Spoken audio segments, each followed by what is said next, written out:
Hey everyone, welcome to today's video. So today I wanted to quickly take the opportunity to speak on rifle builds before the PTS closes down here.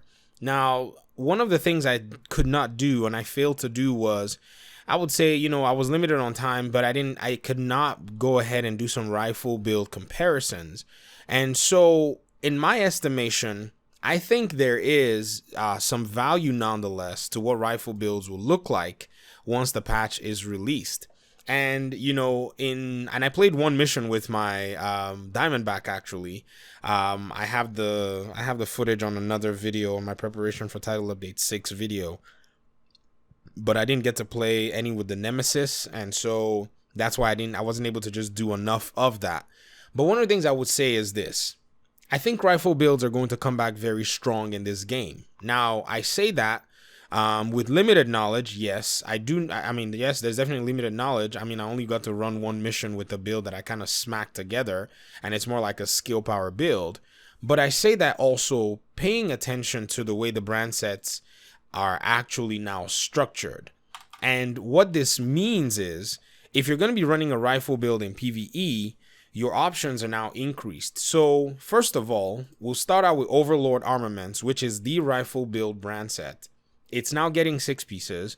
In the PTS, I was able to acquire Overlord Backpack, Overlord Mask. If you want to look through my other videos, you will see a video for an Overlord Mask that I was able to pick up. And just adding these two, because currently we have the Overlord Vest, Overlord Gloves, and Overlord Knee Pads currently in the game.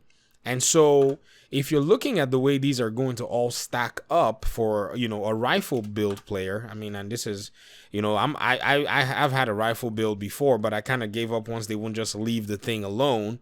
And then, an Overlord holster as well. That's the one item that I could not pick up that I don't think I was able to get my hands on over the course of this whole PTS. Let me look on the targeted loot. Maybe I'll try and farm it and leave a picture for you guys if I can pick one up. Oh, well, look.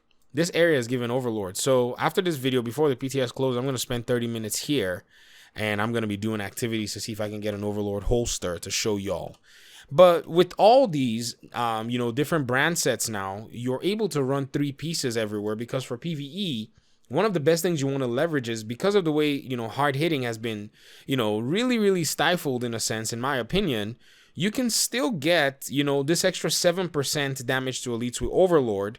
And then you can also come in and use Badger Tough. It's 1 piece, will grant you 8% damage to elite, 7%, sorry, damage to elite as well. So in my estimation, you have more incentive as a rifle player to have a very strong PvE build as the patch rolls around. I mean, you have options. You can go with critical hit chance. You can go with crit damage if you wanted to, because rifles do have with them a little bit of extra crit damage if you want to leverage that. And Overlord chest pieces have always, in my opinion, surprised me as to how well they roll. I mean, I have this one that I added, weapon damage to, but it literally came with 14% health and 10% headshot damage, which, it's about another 10% short of what you can get in terms of headshot damage. I think you can get up, I think I've heard people get up to 20 or whatever it is. And then, I added extra weapon damage as, something to give it more of a buff. You can go all kinds of fun directions with them, in terms of how they work. This one has an offensive and a defensive mod slot, and this is the Fortitude Overlord chest plate. So Overlord already had good stuff, and this is the Point Blank, which also does a good job. 2 defensive mods if you want to build more of a debuff type build that goes with it. So your options are still there to make your rifle build actually quite solid.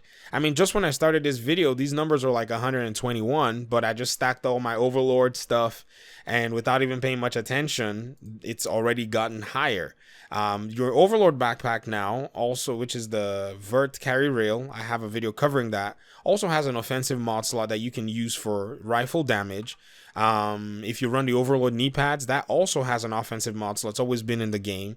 Overlord gloves you can probably skip if you want to, but I do know that they do run decent health rolls as well in most cases, and so you can add rifle damage to them, and you can do a solid or significant, in my opinion, rifle build that would definitely take on you know, NPCs. You can get your damage to elite numbers. So these three are already giving me extra damage to elite. If I had Badger Tough mask or even Badger Tough holster here, I can get that, but I wouldn't run Badger Tough holster. I'll probably run a Hilligard holster here to be able to get 2 extra offensive mod slots and stack some extra rifle damage. So as a rifle build player, I think you're probably excited seeing these numbers and seeing these possibilities. I mean, except you're just like, nah, whatever. But to be very honest, I think these changes are going to definitely make rifle builds very, very powerful come the next patch, which I think is rightly so. A rifle is not a weapon that you can land, you know, as many shots as you possibly want. You know, there are limitations to running a rifle build, but I think definitely this is something that will come in handy as to how you can actually build. Now, where's that number right now? 155k damage. I don't have an MK17. Let's see if I have one I have one. Oh, I say I don't have one. I have one. I always have one of everything. I try at least. Here in the mailbox, I should have one. There we go. 65k. And then I can do all kinds of fun stuff with it when in terms of modding and all that stuff. So I made this video to show you just your options as a rifle player. I'm sorry I couldn't get much into the PTS, but I know many rifle players were asking questions, and I ran, you know, just a skill power version with my, you know, Diamondback just to see and get a feel for how rifles will be. But man, if you're a rifle player, you have something to be excited about. You know, rate of fire was reduced for the MK17, but it didn't still write off the weapon fully. It's still quite viable. And if you want any other rifle options, and I think some people said, oh, they nerfed the SIG 17, and I think I see why they nerfed the SIG, because its damage potential too could have scaled out of hand, because the weapon's actually quite accurate. And a lot of people think damage is about numbers all the time. It's not necessarily the case all the time. In the case of the SIG, it would have been a matter of just a laser beam in terms of how fast and how well it could actually hit. So these are some of the aspects of it. Now, somebody said to check this M3 3-round burst rifle. I need to go check it out in this video. So while we're at it, while we're talking about rifles, let's go look at this good old rifle here that everybody has pretty much set on the back burner. Where is it at? Yeah, M16A2 replica. I heard that this was also buffed. I can craft one. Can I? Inventory's full. Let me see what the numbers will look like on crafting. Take this away. Oh, does it have a mod that I don't want to go? Okay. Sorry about this. This is a request from somebody that I had forgotten until I started making this video. So let's craft one, and then let's see what it's going to look like.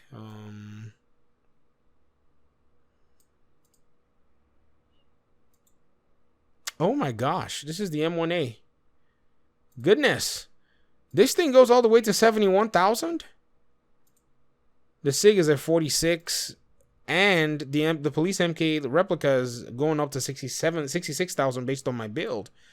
Hey, I may have just uncovered something. I didn't pay attention to this initially, but this might be back to the Division 1 days when the M1A was actually something cool. So if you're in the live game, work on farming. Work on farming those M1As. Who knows? They might be the next best thing once the patch rolls around and everybody's running around, but you're already, you're ready to go. If you have a blueprint, no need to worry too much, but hey, you might pick up yourself a very good one in terms of that.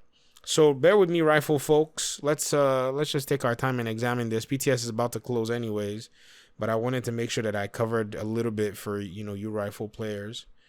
Oh, this one has 35,000 damage, but it is 3-round burst and 30 in the mag. I don't know what mods you have if you want to run a rifle these days. Let's see.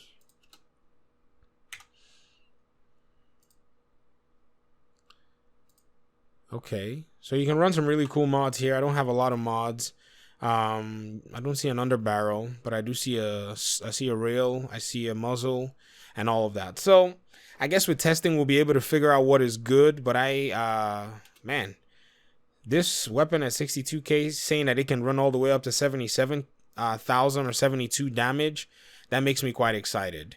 So I hope this was valuable. This gives you kind of a snapshot if you're a rifle player. Bear with my format of making this video. I'm very limited on time, and this is what I can do currently. I mean, it's probably not the best I could do, but in my situation right now, this is pretty much how I can bring this information to you guys. Okay.